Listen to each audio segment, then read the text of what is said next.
Across this series, Will Hardy and I have been showcasing our favourite finished builds and meeting their creators.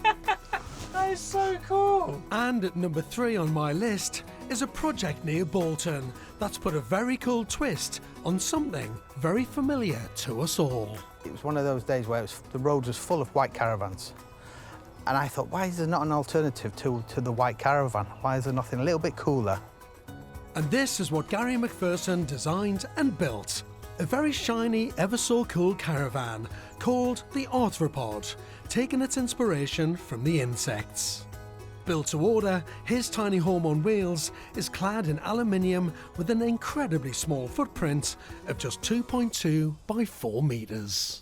My favourite part of the trailer is the back, the deck, which is easily unclipped and lowered to reveal the decking and the back patio doors.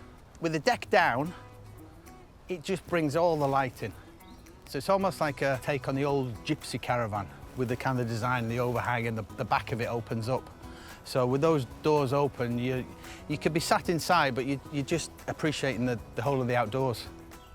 Inside, it's wonderfully light and airy. Birch ply used throughout helps with the neutral palette and clean lines. There's plenty of seating that turns into a double bed, and a functional kitchen that can be hidden away when not in use. This camper doesn't feature a bathroom, but it can be factored into the design.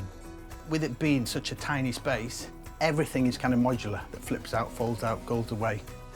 All powered by solar panels on the roof, this off-grid, fully equipped tiny home is around 3 metres shorter than the average UK caravan.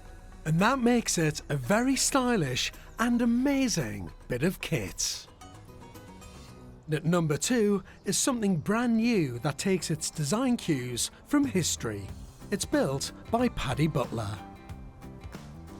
This is St Agnes. This is our take on a tin tabernacle.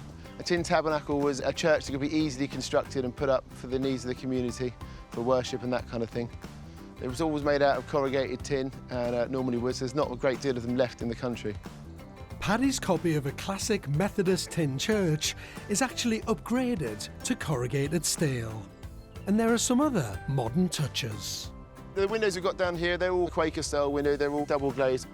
It's just our take on the actual tabernacle itself. But this church has a confession. Inside, it's a 1-bedroom bolt hall with an attractive open-plan kitchen, living room and separate shower room. It's a beautiful sanctuary. When you go to an old church, you've always got that massive ceiling, so it's got quite a high ceiling, and even though it's quite compact and bijou, it does have that kind of like nice feeling of space. Paddy's delightful tin tabernacle is one project that was clearly not built on a wing and a prayer.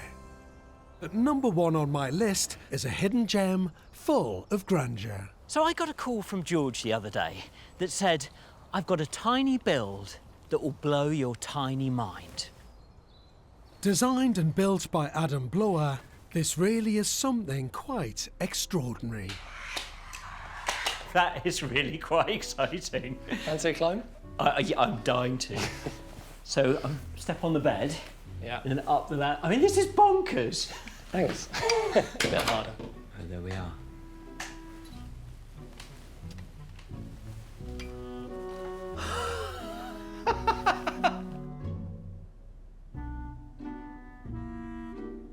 That is incredible.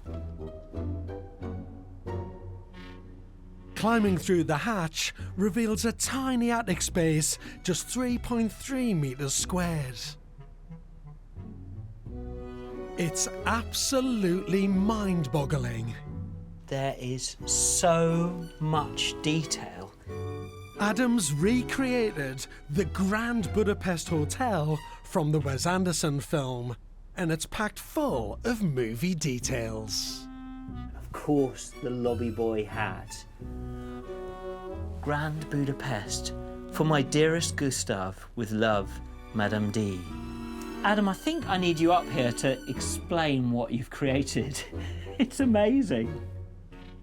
The film charts the story of an imaginary concierge at a luxury hotel between the wars.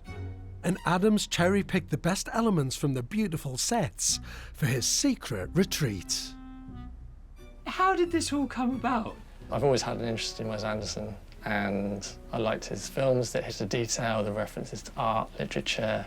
I think one thing that I find incredible is you haven't just created one room. You've actually got the lobby, the vanity unit, bathroom, the bedroom. I mean, there's multiple rooms in this tiny cupboard space. Yeah. You could spend hours and hours in here just rummaging and playing and imagining.